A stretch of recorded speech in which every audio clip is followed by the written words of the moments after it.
करने वाली शक्ति कुंडलिनी है। जिन लोगों ने कुंडलिनी के बारे में बहुत पढ़ रखा है, आपको आश्चर्य होगा, उन लोगों से मुझे कुंडलिनी समझानी नहीं पड़ती। हमारे देश में पढ़े लिखे लोग कहाँ कुंडलिनी के बारे में जानते हैं। आपकी बात छोड़िए, अब वो ये भी मानते हैं कि कुंडलिनी के जागरण के सिवाय आदमी उस स्थिति में नहीं पहुंच सकता, लेकिन उसके बारे में भी हजारों चर्चाएं संसार में है कि वो कुंडलिनी जो जगाता है उसे ये होता है वो होता है। मैंने देखा है वर्णनों में कि लोग कूदने लगते हैं, चीखने लगते हैं, चिल्लाने लगते हैं। कुंडलिनी जो कि आपकी मां, उसके जागरण से ये सब होना भी एक अजीब सी बात लगती है। इसका अर्थ सही यह है कि वो कुंडलिनी का जागरण न होते हुए किसी दुष्ट प्रवृत्ति का जागरण है।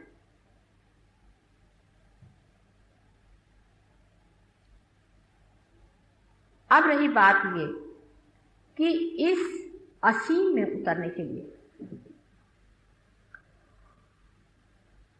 सबने अगर मान लिया है कि कुंडलिनी ही इसका एक अंत है, आप लोगों ने नहीं माना है क्योंकि यहाँ के साइंटिस्ट उसको पढ़ते ही नहीं, मैं क्या करूं,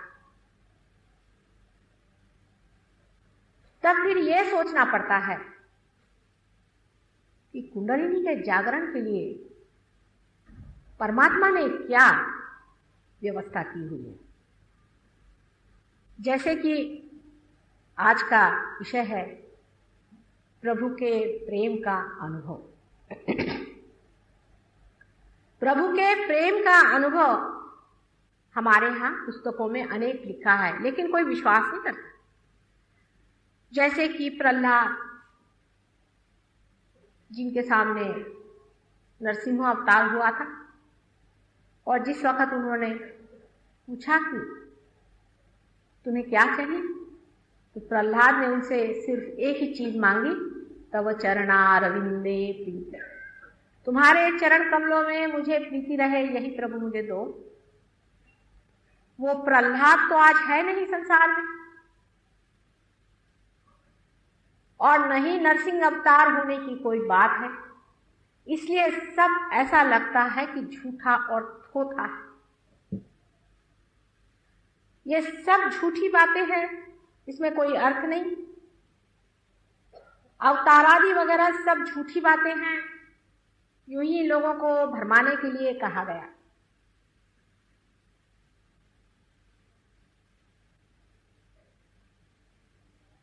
ठीक है, मनुष्य अपने को इतना बुद्धिमान समझने लग गया है, ये एक तरह से अच्छी बात है। लेकिन जब आप कहते हैं कि कलियुग आ गया है और महान घोर कलियुग आ गया है, उसके दंश से हर एक आदमी जब पूरी तरह से छटपटा रहा है, कैंसर जैसी बीमारियां शरीर को खा ले रही है,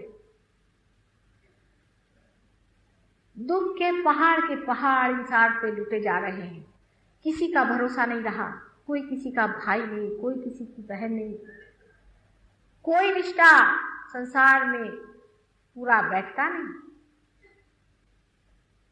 उस वक्त परमात्मा के प्रेम की बात कहना किसे मंजूर होगा?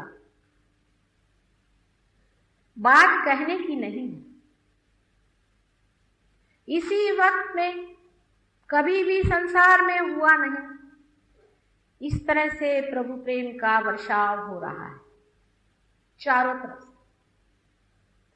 आपको दिखाई नहीं दे सकता, आप इसे जान नहीं सकते, ये मैं मानती हूं,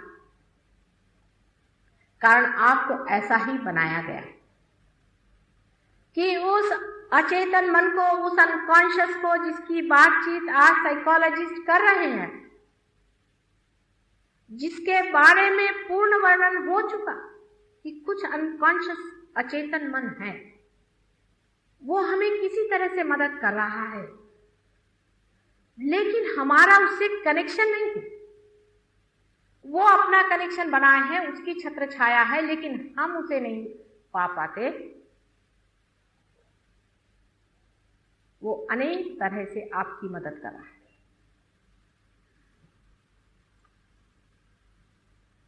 पहली बार आपकी मदद वो इस तरह से कर रहे हैं कि सारे मानव जाति में एक विचार चल रहा है कि समय बचाना चाहिए, समय बचाना चाहिए, समय बचाना चाहिए।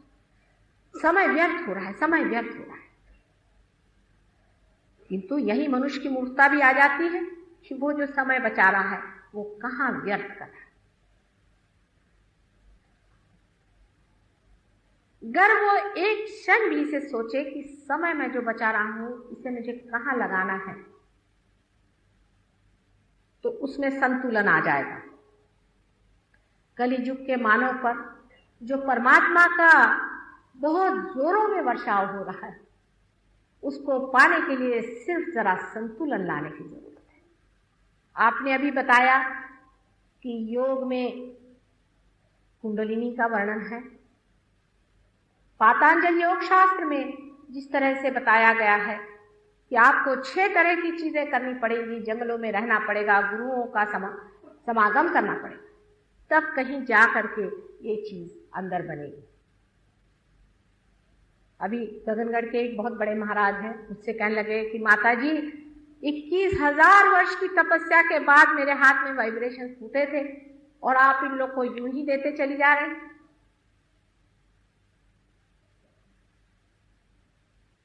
आपने अगर शंकराचार्य जी को पढ़ा होगा तो उन्होंने भी चैतन्य लहरियों पर अनेक श्लोक लिख दिए। या तो वो बिल्कुल ही झूठे थे और झूठे नहीं थे, तो वो लहरियां गई कहां जिनके बारे में उन्होंने बताया था।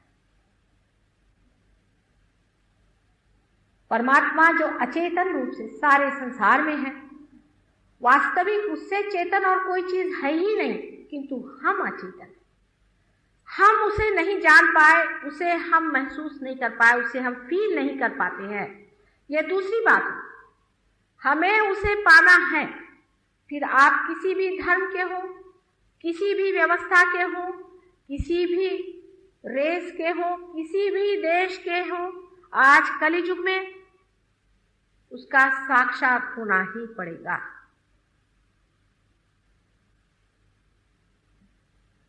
– 1979 से कलियुग खत्म होना चाहिए, शुरुआत हो गई।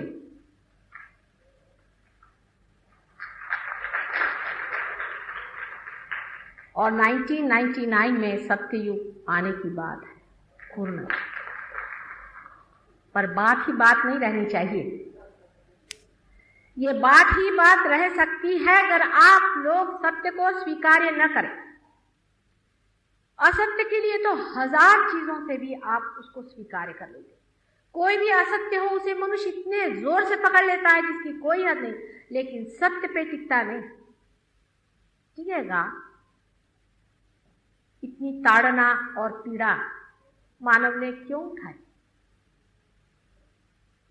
एक मां के हृदय को ये चीजें विदीर्ण कर देती है, लेकिन क्या करे, मानव उसके बगैर मानने वाला नहीं, उसके बारे में सोचने वाला नहीं है। मानव बड़ा हठी है, बड़ा घमंडी है, बड़ा अहंकारी है और समर्पित भी हमेशा असत्य ही को रहता है।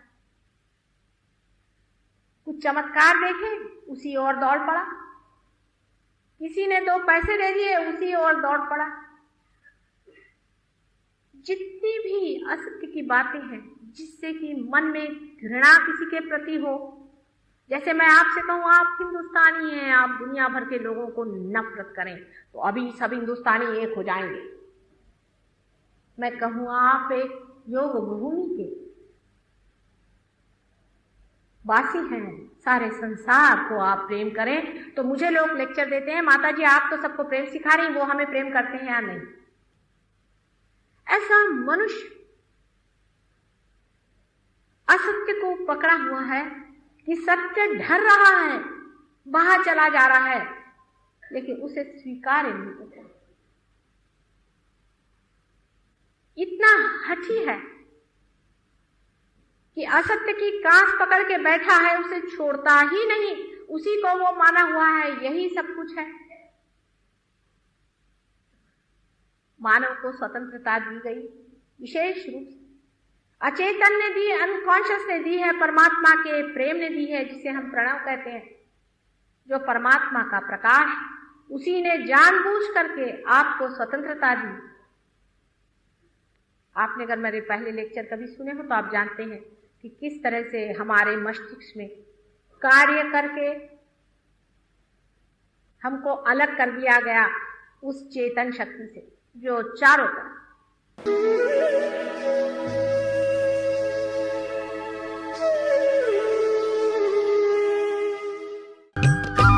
सब्सक्राइब कीजिए कुंडलिनी जागरण को और प्रेस कीजिए बेल आइकन को, जिससे कि आपको मिल सके हमारी लेटेस्ट वीडियो सबसे पहले।